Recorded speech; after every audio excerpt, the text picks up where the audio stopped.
Are you confused about whatever it is that is being negotiated with Iran? You're not alone. Can I make any sense of the whole situation? Sadly, probably not.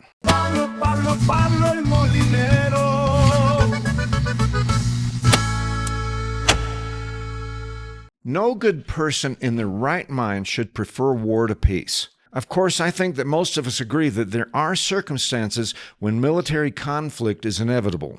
Ukraine is in a war with Russia because Russia attacked them. I think it's fair to say that fiercely defending your homeland against an invading force is a morally justified excuse for waging war. World War II was justified because Germany and its allies were trying to take over the world and to exterminate races of people they considered to be inferior, such as the Jews and the Romani people.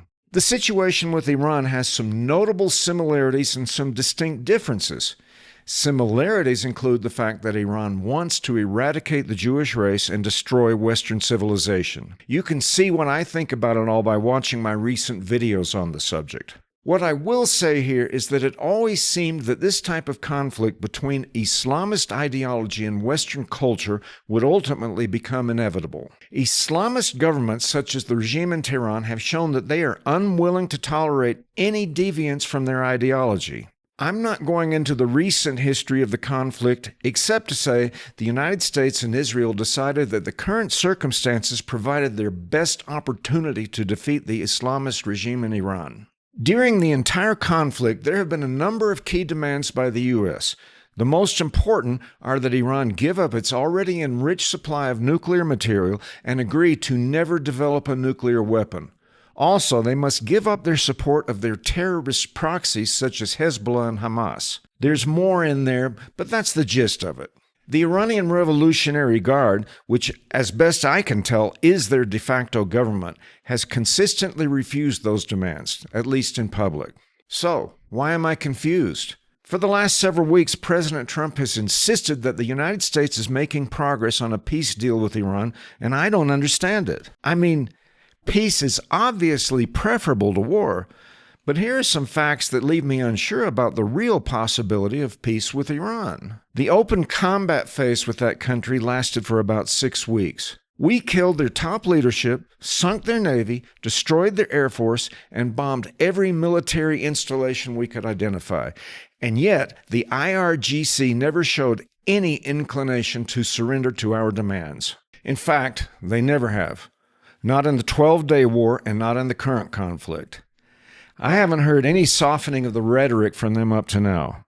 I have heard from our side that they really want to do a deal and are willing to do this, that, and the other.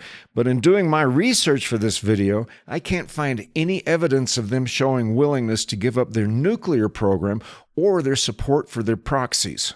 They are saying the kind of thing they always say. In this case, they are willing to sign an MOU, a Memorandum of Understanding. The memorandum would extend the current ceasefire for 60 days, during which the Strait of Hormuz would be reopened and the U.S. would lift its military blockade of Iran. Also, the U.S. would lift sanctions on the country and release billions of dollars of Iran's frozen offshore assets. Then, during the 60-day lapse, there would be continued discussions on the nuclear and proxy issues.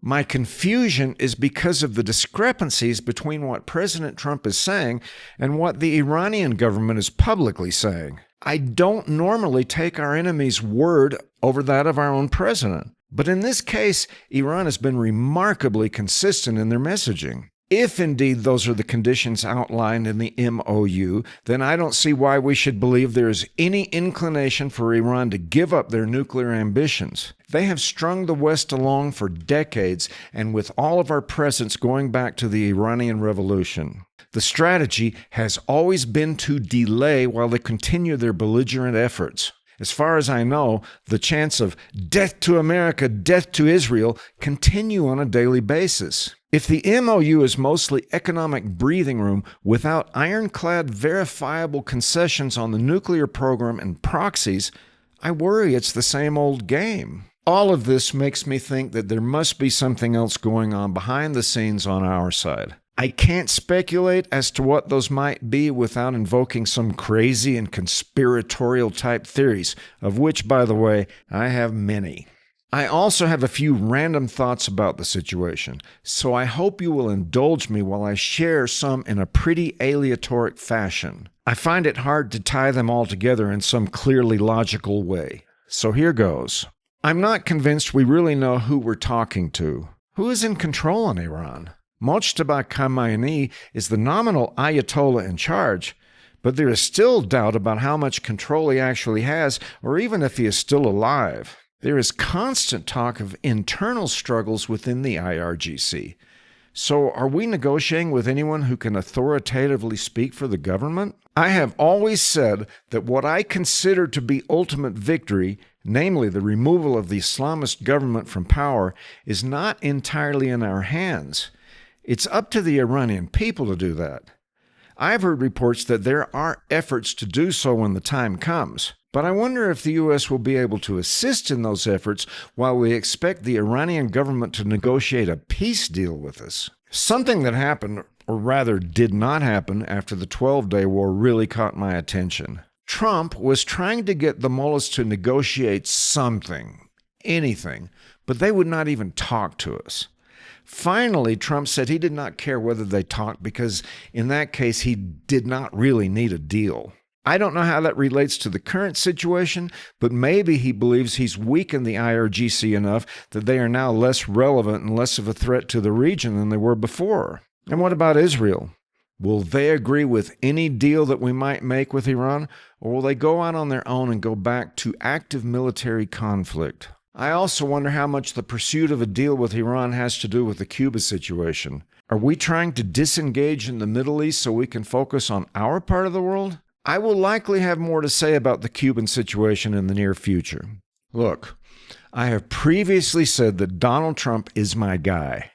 I want to believe in him. He is also my president, and I want what is best for our country. I have a hard time believing that he is naive about Iran's ultimate intentions and willingness to accept the conditions he has consistently outlined. But given what has been said by both sides in the last 6 weeks since the ceasefire, I can't say that I see a real solution here. Everyone says that Trump will not make a bad deal. I just hope that they're right and that we're not just setting the stage for a third encore to the Iran drama. This is Pablo El Molinero.